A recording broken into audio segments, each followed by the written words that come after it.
ನನ್ನ ಪತಿಯನ್ನು ಭ್ರಮಿಸಿ ನಾನು ಕೂಡಿದ್ದು ಯಾರನ್ನ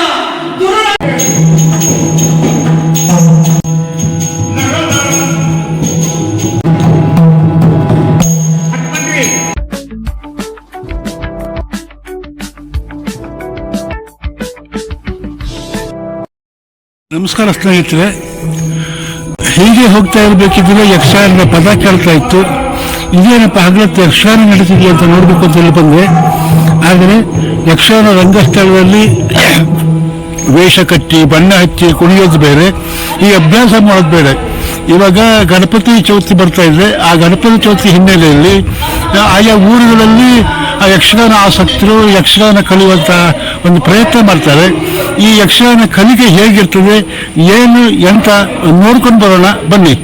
ಹೀಗೆ ಇಲ್ಲಿ ಒಳಗಡೆ ಬರ್ತಾ ಇದ್ದೇನೆ. ಇಲ್ಲೊಂದು ವೇದಿಕೆ, ಇಲ್ಲಿ ಅಭ್ಯಾಸ ನಡೀತಾ ಇದೆ. ನನ್ನ ಪತಿಯನ್ನು ಭ್ರಮಿಸಿ ನಾನು ಕೂಡಿದ್ದು ಯಾರನ್ನ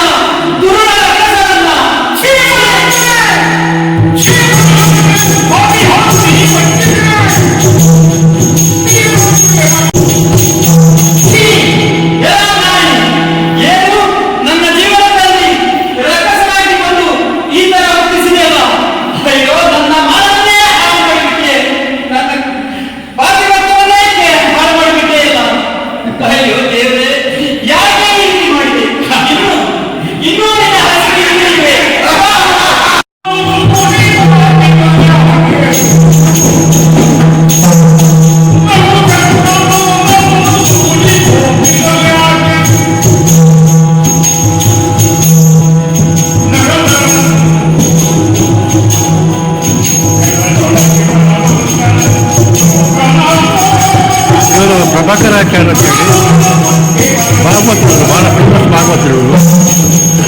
ಭಕ್ತನ ವಿರುದ್ಧ ಮೃದಂಗನ ಇರುತ್ತೇವೆ, ತಾಳ ಬೇರೆ ಆಗ್ತಾ ಇದ್ದಾವೆ.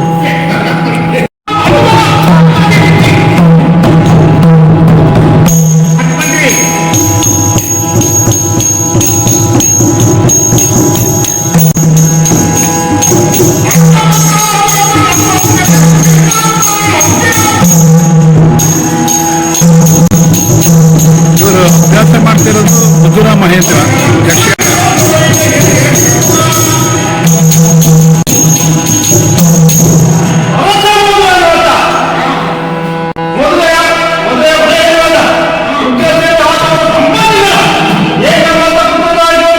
ಸ್ನೇಹಿತರೆ. ಯಕ್ಷಗಾನ ಕಲಿಕೆ ಇದೆಯಲ್ಲ, ಅದು ನೋಡ್ಲಿಕ್ಕೂ ತುಂಬ ಖುಷಿ ಇರುತ್ತೆ. ಅವರು ಹೇಳಿಕೊಡುವುದು, ಭಾಗವತರು ಪದ್ಯ ಹೇಳ್ತಾ ಮುಂಡ್ರೆ ಹಾಕೋ ಹೆಜ್ಜೆ ಹಾಕೋ ಅಂತ ಹೇಳೋದು ಒಂಥರ ಗಮ್ಮತ್ತಿರ್ತದೆ. ಟೈಮ್ ಪಾಸ್ ಮಾಡಲಿಕ್ಕೆ ಭಾಳ ಖುಷಿ ಆಗ್ತದೆ. ಇವಾಗ ರಂಗಸ್ಥಳಕ್ಕೆ ಬಂದು ವೇಷ ಕಟ್ಟಿ ಕುಡಿದು ನೋಡೋದಕ್ಕಿಂತನೂ ನೋಡಿದ ಹಾಗೆ ಇಲ್ಲಿ ಮಕ್ಕಳು ಮತ್ತು ದೊಡ್ಡವ್ರ ಜೊತೆಗೆ ಸೇರಿ ಕಲಿಯೋ ಒಂದು ಇದಿದೆಯಲ್ಲ, ಹವ್ಯಾಸ ಇದೆಯಲ್ಲ, ಅದು ತುಂಬ ಖುಷಿ ಕೊಡುತ್ತದೆ, ಒಂದು ಗಮ್ಮತ್ತೂ ಆಗ್ತದೆ. ನಮಸ್ಕಾರ.